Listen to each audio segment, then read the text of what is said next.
Good morning. I am the CEO of Speaking of Your Success. I am a subject matter expert in the areas of leadership, mental health, and addiction.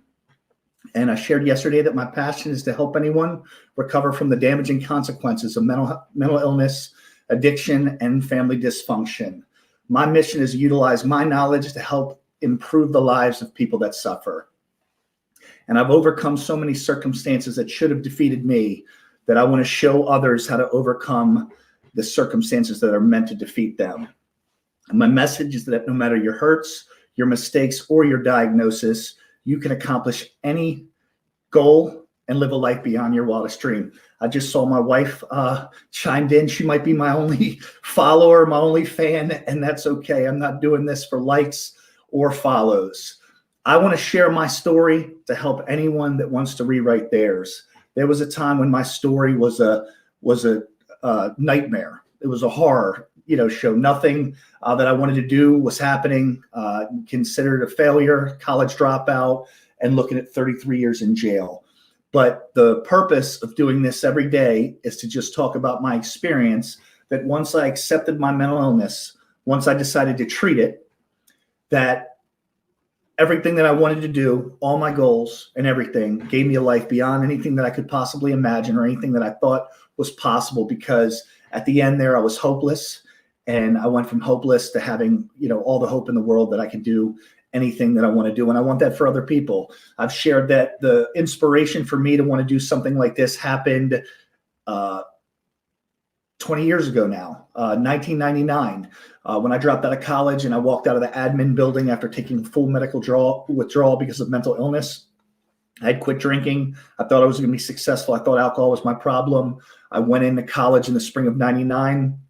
My number one focus was college, and my number one problem was my inability to focus, and mental disorder started to affect me and started to keep me from everything that I wanted.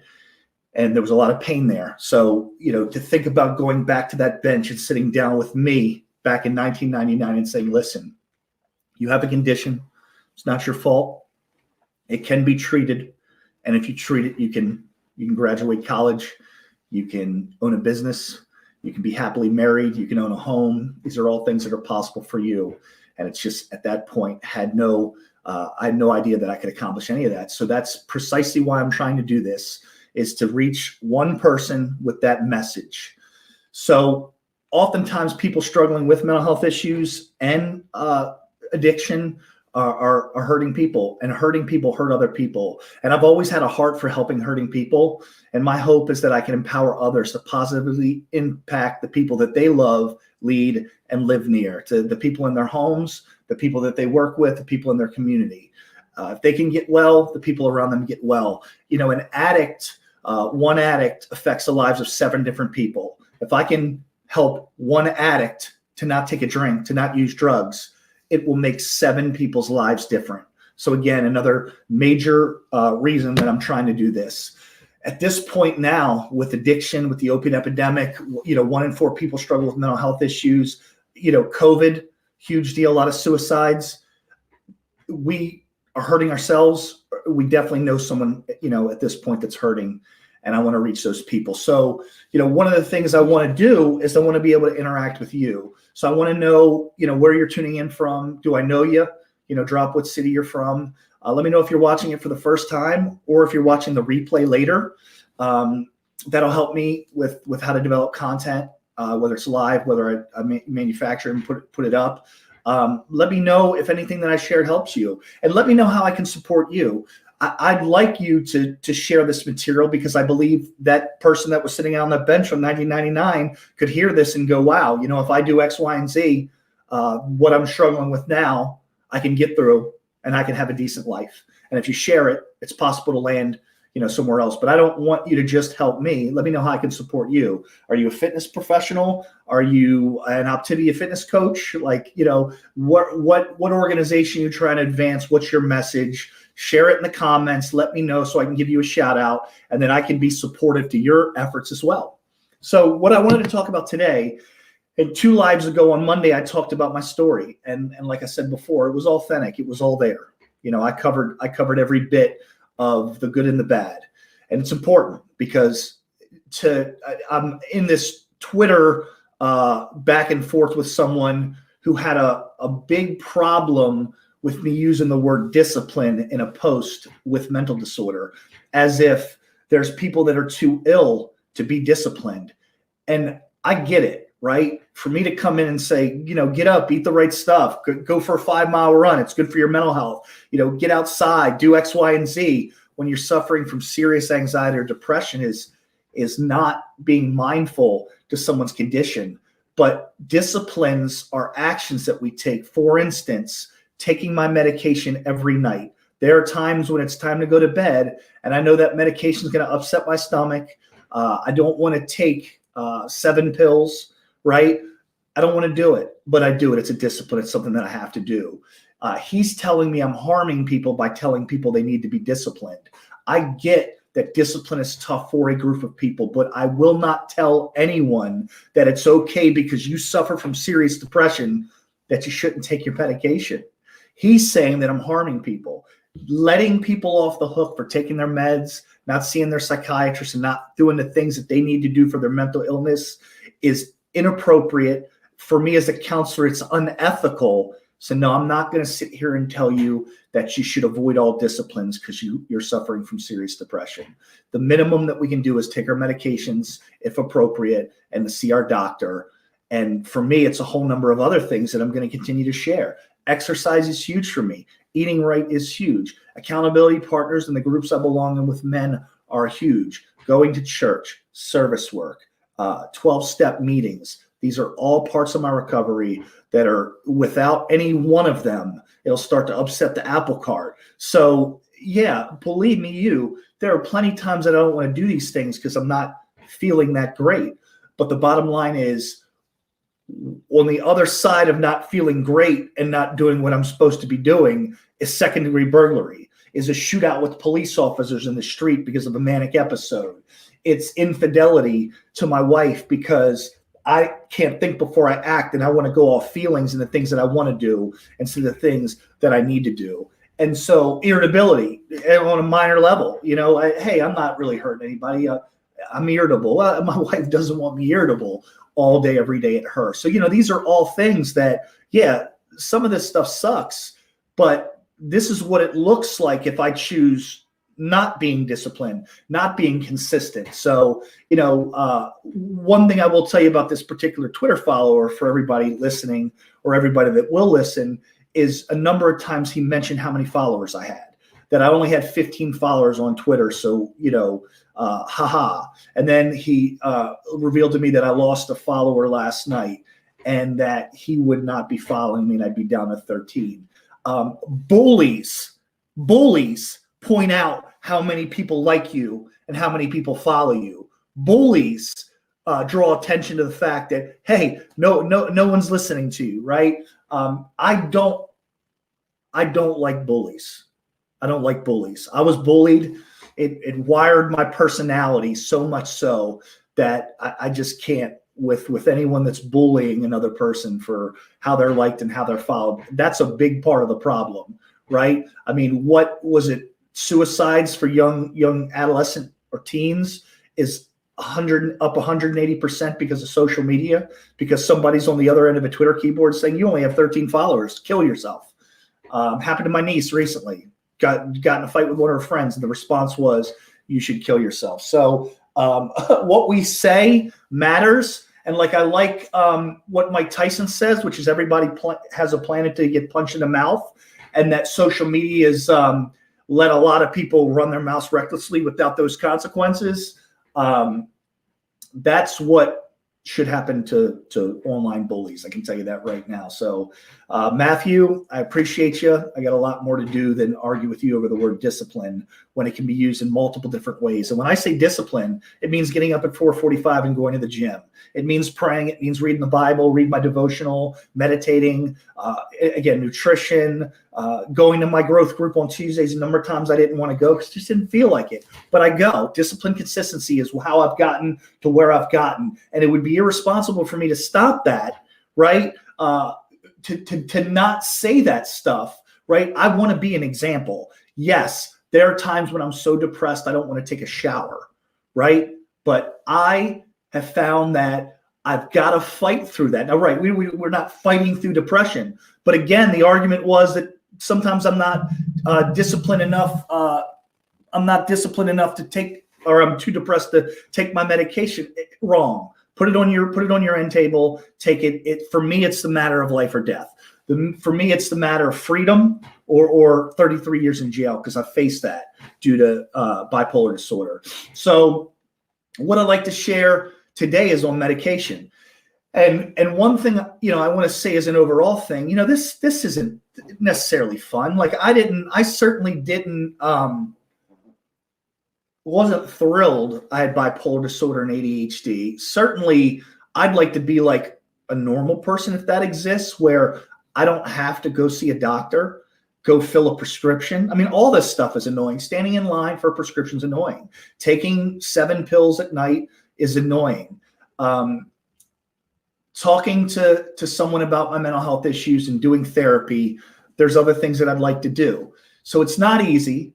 I don't necessarily am glad I have it. Heck no, right? I'd like to have nothing to have to take meds for and see doctors for and talk about.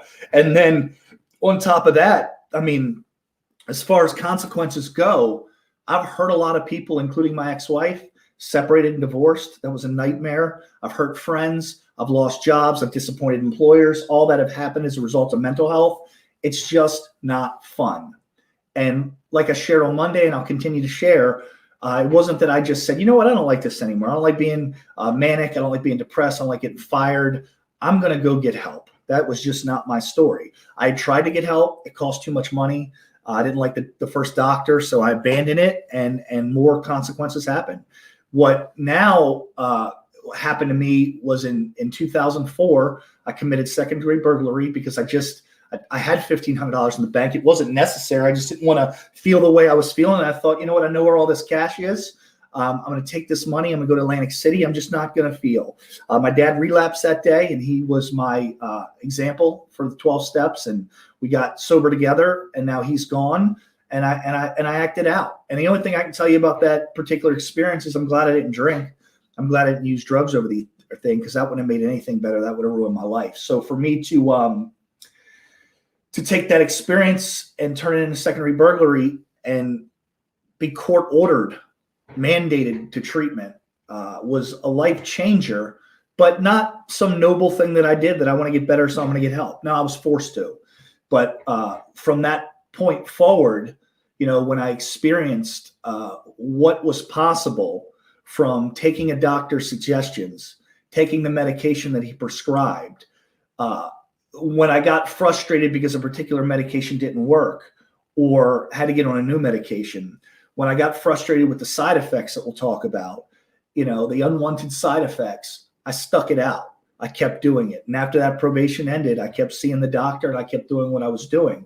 Why I'm doing all of this is that guy at 21 years old that dropped out of Towson University and was sitting on that bench, thoroughly defeated with no hope, no idea what had to happen for me to succeed, went on to earn 2 degrees, to become a counselor, to be highly successful, career, to own a home, to be happily married to an amazing woman. All these things have happened as a result of showing up and seeing my doctor monthly, taking the meds that he prescribed, dealing with the frustration, and continuing to forge on, and to continue to do those disciplines every day. So, when it comes to medication, so here are some of the things that I want to share with regards to medication. And the disclaimer is that I'm not a doctor. Certainly, if you were to ask me about meds, I wouldn't give you any advice. I'd send you on to a doctor. I'm a counselor. I am a mental health professional. I deal with clients that have co-occurring disorders, and I counsel on both of them. But meds are something I don't touch. It's outside of my scope.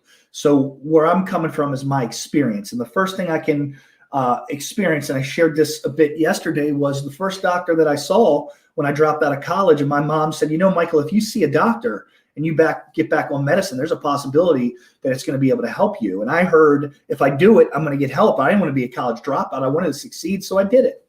And what happened was I got a doctor that believed that because the therapeutic dose for bipolar for Seroquel was 300 to 800 milligrams, that I needed to start on 300.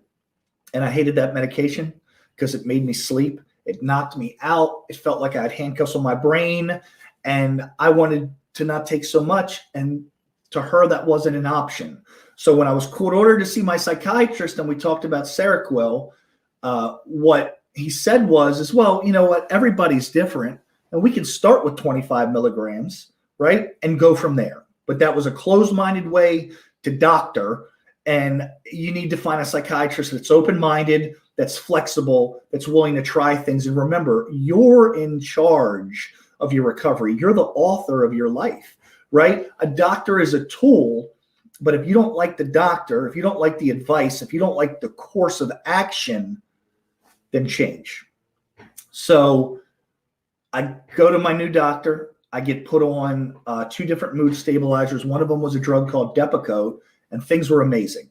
You know, this was 2006, and for the first time, I'm stable. I've got a great job as a shop steward at the Baltimore Convention Center for my union. I have an apartment, which is my first place that I'm paying rent and paying bills, putting a check in the envelope for cut. We did checks back then, millennials and Gen Zs, and putting it in for Comcast and paying the cable bill. And I would open up my closet and I would have a broom and a mop and a vacuum. And I used to look in people's pantries growing up and see like tons of food and multiple cans of soup and all these things. And I would think, how do people acquire all this stuff? Because I can't keep 2 nickels because of bipolar. You know, I'm spending everything I have. How do they amass all this wealth? And I got things now, you know, all of it from a result of going to see a doctor and doing what he said. Again, that's my message. The reason I'm sitting in front of this computer talking to, it looks like my wife and 2 other people, is because I experienced something that changed my life. And I want to share it with you in the hopes that if you embrace it, it will change yours. Plain and simple. That's the mission. Is there money at the end of this? I have no idea. Right now, there's not. All we've done is spend tons of money on coaching and computers and video editing software. And my wife gets anxiety every time I pull my ATM card out. So she's done a lot of things and supported me so much. And I told her today I had to talk with her about all the stuff that I'm doing. Actually, I see my boy Mike Sutton just trying to, how happy that makes me. And I shared with him today, or I share with her today how amazing it is to have Mike Sutton as a lifting partner every day, because Mike is the one person out of everyone that I can tell everything to. And it's not that my other friends won't judge me, but I still have this idea that if I share something I think that I know that, look, men think things, and we make, I'm not the only one making wrong decisions and doing dumb stuff, right? The men that I'm surrounded with do too. But we all love Jesus and we want to do the right thing, and we will fight to do that every time. But I just feel like some of the things that I think about, other people just don't think about. And Mike is the one guy I can talk to. And he doesn't let me off the hook. It's not because Mike's going to say, hey, man, it's all good. No, not at all. Not at all. But he's a man I can be open and honest with. And since Mike's walked into my life, I've been to the gym.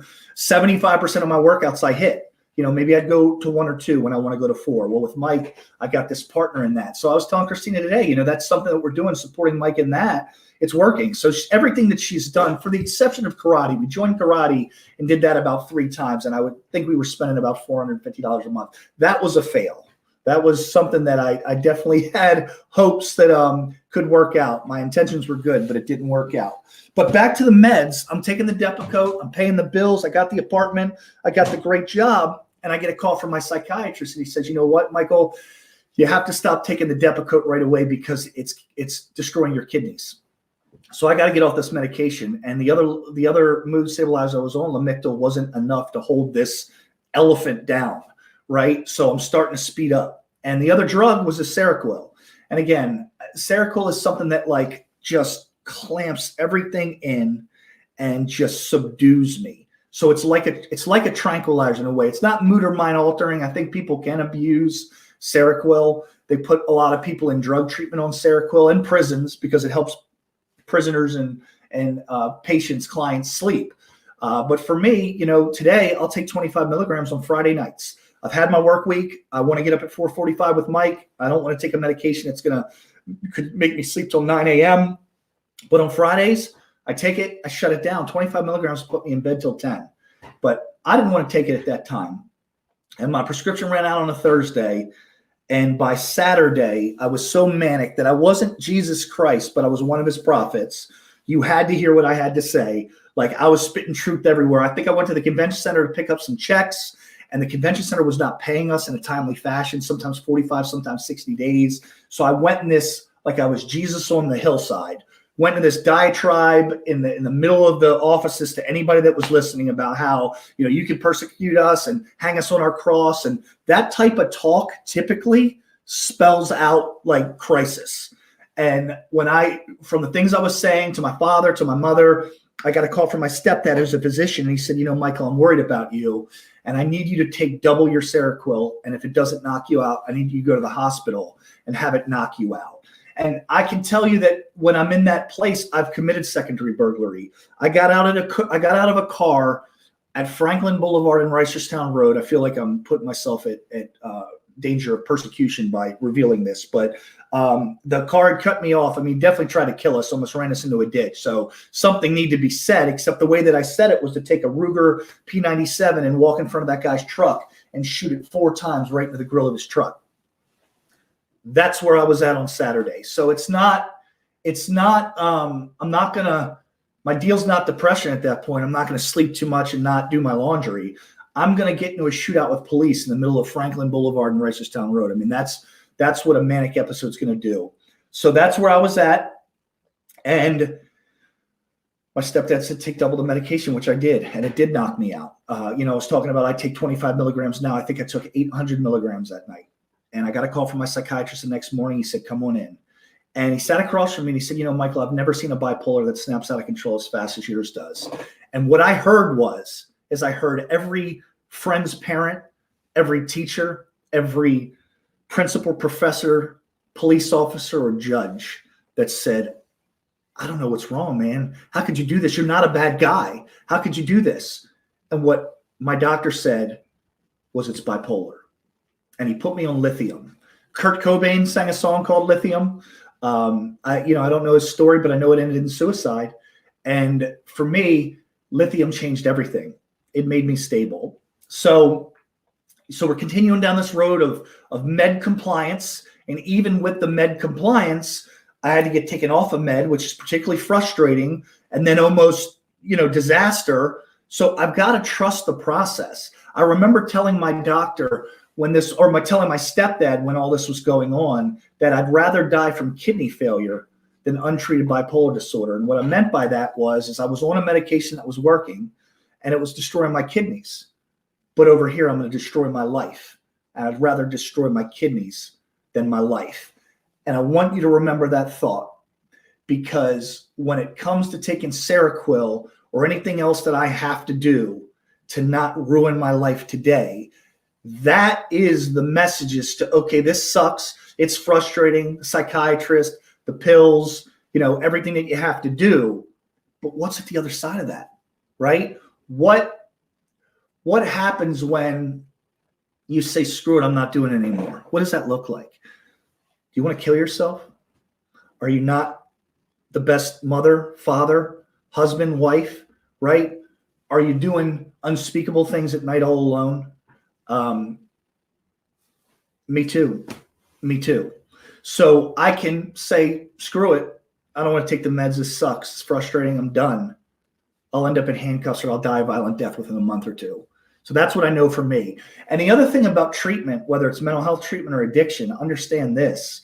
When you're at rock bottom, that's when you're going to get well. When you're sick and tired of being sick and tired, the people that get well, and we're talking about a 4% success rate for people that come into addiction treatment and actually get well and stay well. 4% out of 100 people, 4 of them are going to stay sober.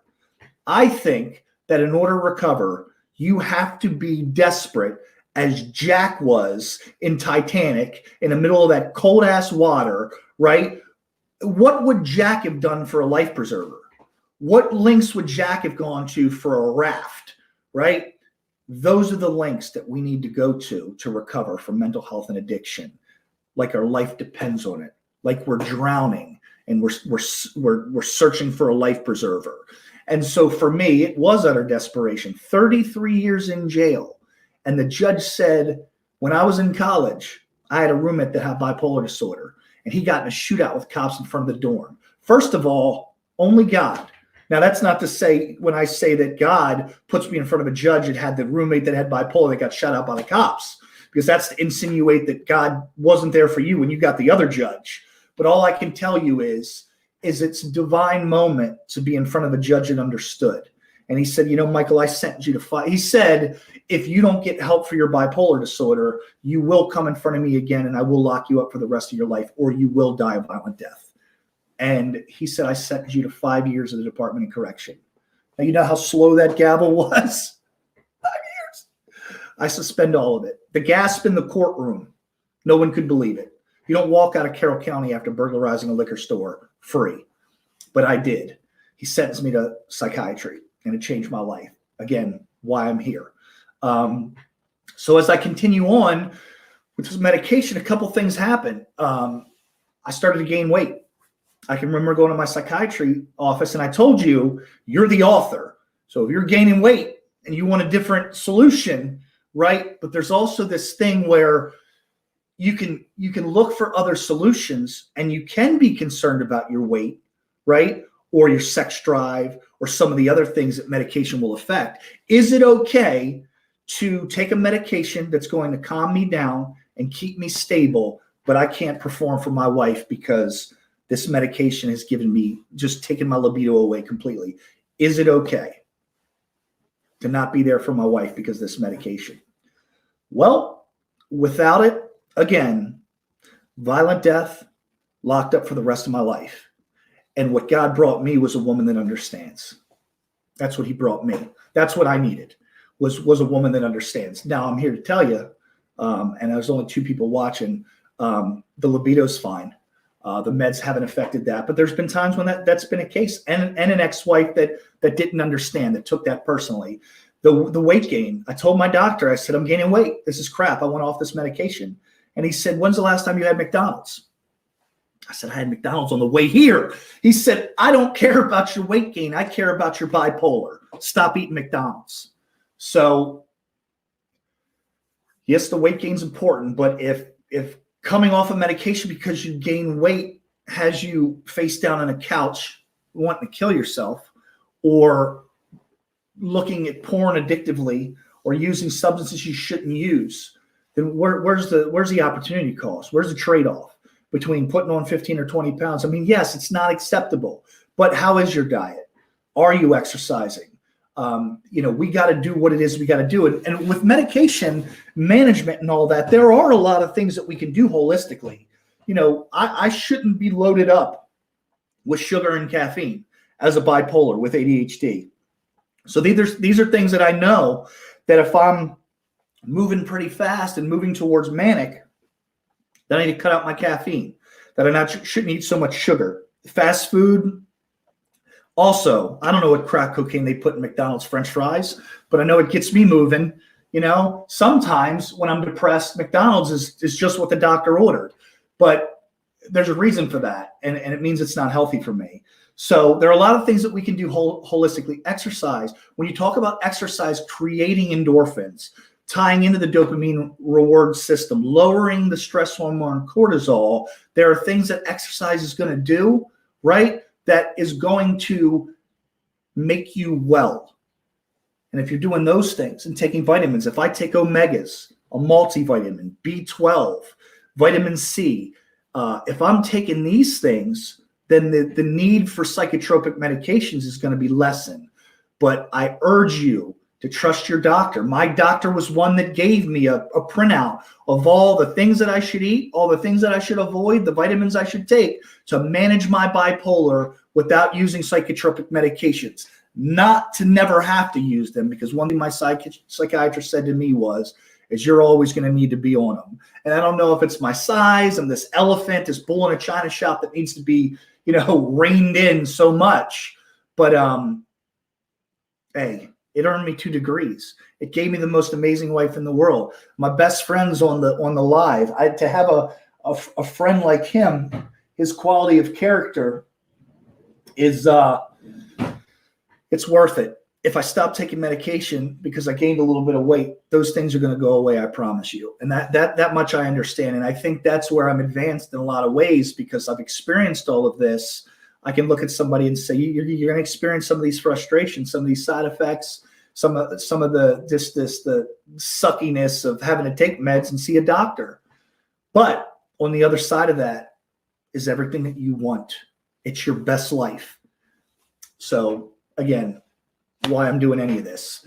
So as I continue on, I start to eat better. Actually, matter of fact, in 2014, I lost 68 pounds. Won a physique transformation contest, was in phenomenal shape, stable and phenomenal shape. But like I've shared before, my friends, my wife, I know it's scary to her because I've used steroids since. Steroids they work. They definitely work. But what happened to me when I took them in 2014 is they upset my bipolar in a way that it kind of, like, people talk about roid rage or whatever. I didn't get roid rage or anything. As a matter of fact, with the exception of some acne, there wasn't a lot of side effects, only good effects, except for it started to raise that level, that bipolar. And I had trouble seeing it. I'm seeing my doctor every month. I'm taking the meds I'm supposed to take. I'm married. I have a good job. I'm at a church with a lot of really good friends. I couldn't see the dysfunction until it was too late, until it was driving down the road, having picked up a coworker of my wife's, and everything's great, right? Not realizing that when confronted or, by something, I'm going to have no defense. And this 19-year-old said, I told your wife that I want to be your pass if you ever get a pass. And in a second, I ruined everything. And that was the beginning of the end of my marriage. So it's not just meds. It's what we're doing with those meds that can affect everything. For me, I would have never thought that would have been a side effect of steroids, but it is a side effect of cocaine, too much alcohol, depressant, opiates, depressants. These are things that are going to mess up your whole med management situation. So definitely have to watch out what you're putting in your body. The idea to do steroids, I think the biggest thing for me, and this is another topic that, hopefully I can gain enough of a following with mental health that I can talk about issues with men and everything else. But the reality of it is I didn't tell anybody. I didn't go tell Mike that, hey, I'm thinking about using steroids, or any of my friends, because I didn't want to. I didn't want the advice. I promise you 100% of the decisions I've said, I'm not telling anybody, I'm flying solo on this, had major consequences. I can remember driving down to Druid Hill Park at 2 a.m. in October of 2005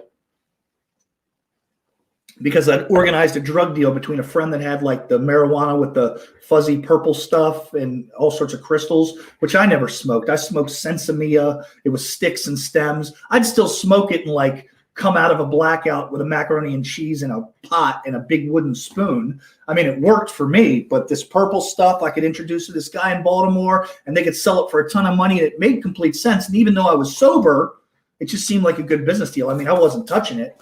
I just told the kid, don't meet up with these guys because I really don't know them without somebody with you, which he did, and was robbed at gunpoint, and $6,000 was stolen from him.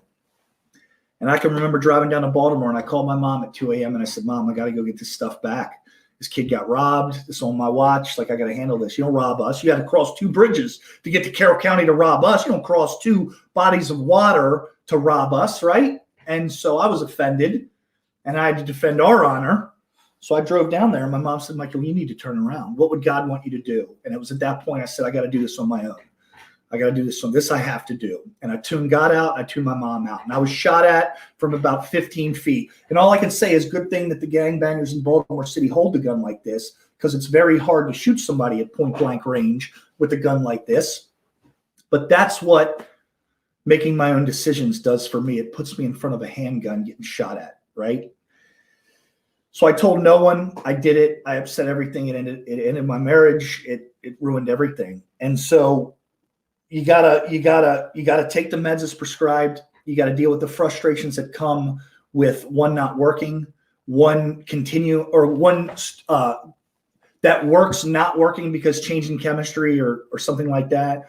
One causing side effects like weight gain or low libido or something like that. You gotta fight through all that. You gotta find a doctor that's open-minded with regards to the ways he treats you. And these are the things that you have to do with regards to medication. So I get my doctor this whole time is telling me that I need to take Seroquel, that the Seroquel will slow me down.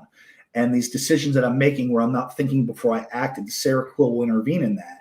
But the purpose is to take it before you get out of control, to stay in front of your bipolar, not chase it behind. When I chase it behind, that's when it's shootout, on Washington Boulevard, because I'm not out in front of it. And like I said before, Seroquel was like in handcuffs on my brain. So to put that on pause, going forward to California, which is where my ex-wife and I ran for geographical cure because of the infidelity, I got another doctor. And that doctor identified that I had ADHD too, which was diagnosed when I was much earlier in age, but my psychiatrist back in Baltimore didn't see that, so I wasn't treated for it. Well, he wanted to treat me for it, and the answer for that was Adderall, which I can tell you, Adderall's a stimulant. I'm a recovering alcoholic who, needs to be careful when he takes things like that. And I can tell you it didn't cause addiction issues, but the doctor put me on such a high dose right away that it propelled me into a manic episode within a couple of months. And he nearly killed me from putting me on that much medication. So we need to find out who we're seeing. We need to research our doctors. There's plenty of resources online that can help us make sure we make an informed decision there. This psychiatrist ended up losing his license and his practice. So he was shady. And I might have been able to identify that before I put all my life into his hands. Adderall goes from 5 milligrams to, I think, 35 milligrams, and he started me on 30, right? Find the doctor that wants to ease into things, right? And so that was another important moment in my medication journey. So I come home from California, and I come home separated, and I'm getting divorced. And my life is a nightmare.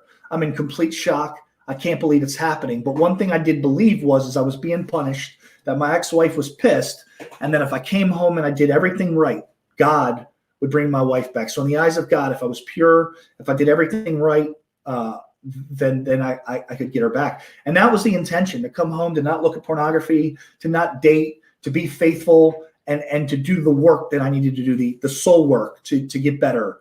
And at the other end of that would be my marriage being restored.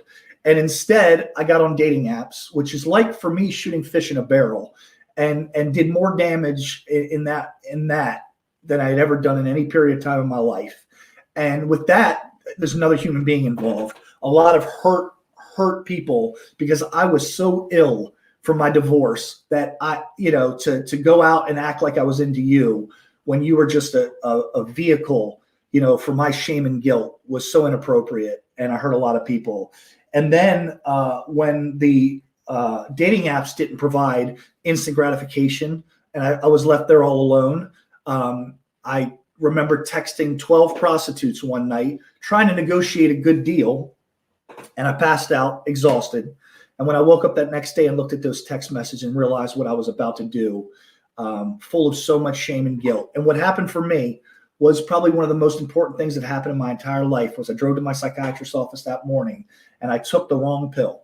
For the first time in my life, I took the wrong pill, and I took one of the Seroquel, but I took 150 milligrams, and typically I'll take 25. But what ended up happening, and I thought, this stuff makes me tired. I'm going to end up pulled over on the side of the road, like not being able to drive for hours. That was my fear. But instead, what really happened was it subdued me. And I didn't fall asleep. And it felt like handcuffs on my brain. But for the next 7 days, I didn't look at pornography. I didn't try to solicit a prostitute. I deleted the dating apps. I was able to read books. I was able to read the Ragamuffin Gospel, which was a book about Jesus Christ's ministry, where, we know he came here to die for us. But what that book told me, the real truth was he came here to die for me, for throwaways, for ragamuffins, for failures. And that book changed my life. And what I realized, as part of my journey was Mike Towers needs handcuffs on his brain. And I know that now. I need handcuffs on my brain. And so that was another evolution, in this whole mental health journey for me. I need to be proactive. I need that medication to stay in front of my bipolar disorder. It's hell for my wife. The last couple times I've taken it, I feel like I haven't been so irritable, but whatever it does to the sin centers of my brain, and that's the biggest thing about this drug. When I'm a sin monster and I want to just take whatever I want to make me happy, and damn the consequences, Seroquel comes in, cuts out all that sin activity, and then I go, you know what? I don't want to do that. I want to be a good husband today. And so there's some irritability there, and I love my wife for the grace of understanding that it needs to happen. And like I've told her before, again, I don't like the way the med makes me feel. I don't want to be irritable towards her. I don't want to sleep for 11 hours. But at the other end of that is infidelity. At the other end of that is an argument with my neighbor that ends in criminal charges. So it's something that I have to do. And so now I do it. I do it when I need to. I probably should do it a little bit more. I've talked to Mike about my struggles. I talked to my men's group about my struggles. And struggling for me today, fortunately, is not second-degree burglary and it's not prostitutes. But let me tell you what a struggle is. And I don't want to say that like I'm saying that these are any less dangerous or important or gonna make people hurt any less. They're just as serious as anything. It's kind of like they're hidden though in their seriousness. So the inclination might be, well, this isn't so bad, but obviously that irritability, issues at work, personality issues, and arguing with people at work, sending emails I shouldn't send, sending emails that are way too long.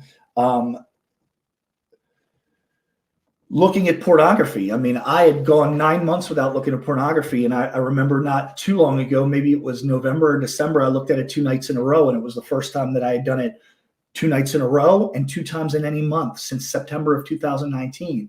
That was not acceptable to me. So, for me, actually it was 2019. So that wasn't acceptable for me looking at it at all. So, again, when the desire is there, and the choice is take these thoughts captive, make them obedient to God, right? Do not go out into the living room with your laptop, right? When I can't make the right choice there, then I'm moving too fast and I'm not thinking about, what it is I'm supposed to do. And that's when, there needs to be an intervention. And again, the thought is that earlier than that, so like I said yesterday, it's much easier to avoid temptation when you're not knee deep in the middle of it. So another thing I'll do is, and I talked to Mike about this yesterday, again, another huge benefit to having Mike around is that I went to this retreat called Crucible, and that retreat changed my life. And what I worked on there is the fact that the bullies programmed me that I wasn't good enough, and that everything that I do is some type of fight. I mean, if you don't send me an email and ignore me, it was personal. It means that you don't value me, right? And it's a fighting action to me. So I'm always in a fight to prove my worth. And Crucible worked on that, and this need to be validated. But there's another way that I get validation, and that's being on Facebook, starting a message thread with an ex-girlfriend or somebody that I just met based on pure general crap. And letting it turn into some type of conversation where I'm trying to manipulate affirmation, from that other woman. And so the next, I think, phase of work that I want to do is why it's necessary for me to seek this affirmation when I have it from my wife, when I have it from my friends, when I have it from God, right? Is to have it in here so I don't need to go out there fishing, because that fishing can lead to conversations that are very inappropriate, right? And well, it's Facebook, I'm acting out online, I'm not going and meeting anybody and doing that, right? So what's the big deal? I assure you that, given Christine, I screwed up. I met somebody and made out with someone. I really screwed up. Or her stumbling upon some type of Facebook message that says all the same stuff, that they're the exact same, that the pain she's going to experience in that moment are the exact same. So, again, taking a medication that I don't necessarily want to take, where I don't like what it makes me feel, to be a better husband. The biggest thing I've learned in the last 10 years is I learned from Mike Sutton. And that was, when the phone rings and it's a client and I want to pick up because I want to help them, and if I don't pick up, I'm letting them down, I'm fighting for my marriage. And then when I want to take that Seroquel and I don't want to take it, right, I'm fighting for my marriage. That's the question I want you to ask yourself with regards to treatment and medication, right? Is this going to make me a better husband, wife, mother, father, coworker? Am I going to get my best life if I don't? Now, some people don't know what their best life is until they experience it. I sure did, and I didn't think any of this was possible. But is it going to lead to something else if you don't? What's that look like, right? Was it hell? Well, this is your way out of hell. It is. And when you can connect those dots, medication will be something that you embrace. And again, this is if it's appropriate. As far as the over-medicating and a lot of that stuff, and the pharmaceutical companies, and I've heard it all, like, oh, they're in business, and okay, right? Until you're a chemist or a biologist, let's just slow down the, conspiracy theories and be open-minded about something. One of the best quotes that I've ever read, Herbert Spencer: "Nothing keeps a man in everlasting ignorance like contempt prior to investigation." Investigate, right? Don't be in contempt before you investigate. Give it a try. If medication is appropriate for you, then you try medication. And if it isn't, then you don't. Plain and simple. If you came to me and said, it just really doesn't work, vitamin C, omegas, and a multivitamin, regular exercise is helping me, I'm going to salute you. Not me, not my story, but that's okay. Doesn't make me unique, right? Just makes me different. But whatever works for you is going to work. I'm just saying this is what's worked for me, and it's what's going to continue to work for me. So I got this this tattoo, very hard to read, but you can kind of see it there. It says "Prayer, People, and Pills." It's chapter 7 in a book that my pastor's pastor wrote called "No More Dragons." And the idea is we need prayer. We need people in our lives, but some people need pills. And the idea for Christians or anybody else to say, oh, you shouldn't take that based on what exactly is so harmful and inappropriate. Prayer, people, and pills. So that's it. Those are my 3 suggestions for today. If you listen to this, it touches my heart, comment. Let me know what you learned. Let me know what you want to learn. I mean, I'll do a topic on anything, honestly. I'll do the research. I'll do the work. I'll put it in so it's valuable. Let me know what you want to talk about. Let me know where you're from. I'm so grateful for anyone listening to this. Again, Michael Towers, speaking of your success, I love you all. Thank you.